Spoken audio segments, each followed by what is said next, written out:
Bienvenue à toutes et à tous, amis gameuses, amis gamers, puisqu'il ne faut surtout pas oublier toutes ces filles qui jouent elles aussi aux jeux vidéo. Bienvenue pour cette vidéo sur World of Tanks, et plus précisément sur l'un des chars de World of Tanks, ainsi qu'un petit gameplay au cours duquel j'ai pu gagner une médaille expert du Japon, ainsi que la maîtrise sur le T1 Cunningham. Le T1 Cunningham, un char léger américain de tier 1, ce qui fait que c'est l'un des tout premiers chars que vous aurez l'occasion de jouer dans World of Tanks, ou du moins que vous avez eu l'occasion de jouer. Ce char n'a qu'un équipage composé que de 2 personnes, le commandant, le pilote de char. Il a 115 points de structure, ce qui est plutôt bien, une bonne puissance moteur qui lui permet d'atteindre une vitesse maximale de 41 km/h, ce qui en fait l'un des chars de tier 1 les plus rapides. Il a un blindage de caisse de 10 partout, ce qui est plutôt bon, de bons dégâts et une bonne pénétration d'obus qui vous permettent d'avoir n'importe quel char tier 1 en un seul barillet. Donc c'est parti pour un petit gameplay sur la carte mine. Donc on se trouve sur la carte mine, on a une bataille donc de tier 1, mine qui est une carte de campagne, qui est assez commune chez tier 1. Donc au milieu on a une butte qui permet de spotter tout ce qui se passe autour.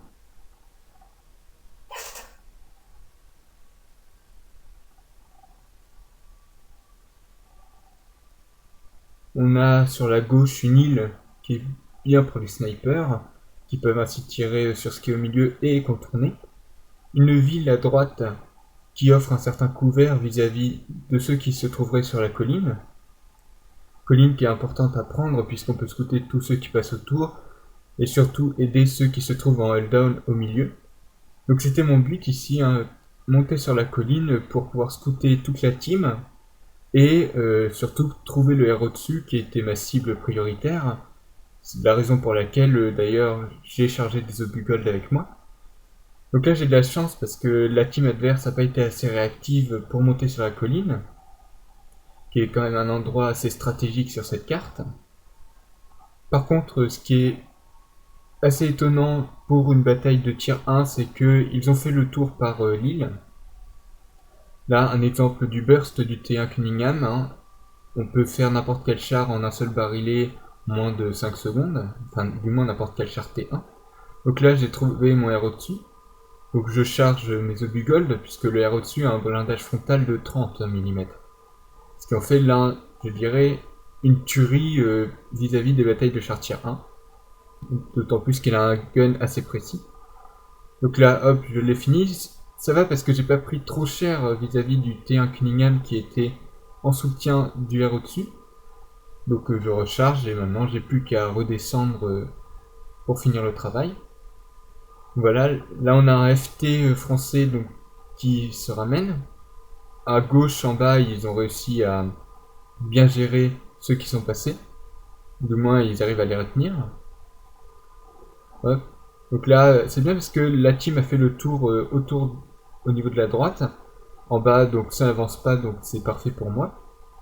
Et du coup, on arrive à les prendre à revers. Donc là, là j'ai scouté un médium 1, donc char anglais de tier 1, qui est à mon avis un très bon sniper. Son seul défaut, c'est son blindage de 3 mm partout, même s'il a quand même 130 HP, ce qui en fait le char avec le plus de vie parmi les tiers 1. Donc là, j'attends le T1 qui avance vers moi, j'ai plus qu'à le finir. Là, un seul tir. Il aurait eu son barillet, à mon avis, il m'aurait fini avant que je le détruise. Donc là, je recharge, c'est important de toujours recharger avec un char à barillet, surtout le T1 Cunningham.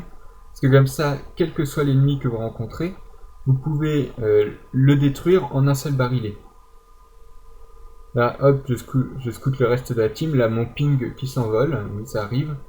Donc, pour être sûr de toucher l'extracteur, j'utilise la visée automatique et j'ai plus qu'à attendre en restant appuyé sur mon bouton de souris. Donc, le médium 1, voilà, qui va être fini. Bon, là, comme je laguais, j'ai pas pu m'empêcher de rentrer dans le T1. Maintenant, le l'extracteur, puisque le T1 de gauche va être fini. Voilà. et c'est nickel. Bon, en plus ça me fait 7 kills, une médaille expert Japon, donc c'était pas mal parce que c'était exactement ce que je voulais. Donc le rapport de bataille avec une médaille de maîtrise pour le Shartian Kuningan, une médaille expert du Japon, et une guerrier grâce à mes 7 kills, puisque guerrier donnait dès les 6 kills. Donc au final, 612 dégâts faits à l'équipe adverse, pour 998 d'XP, ce qui est, je trouve, pas trop mal pour une telle partie.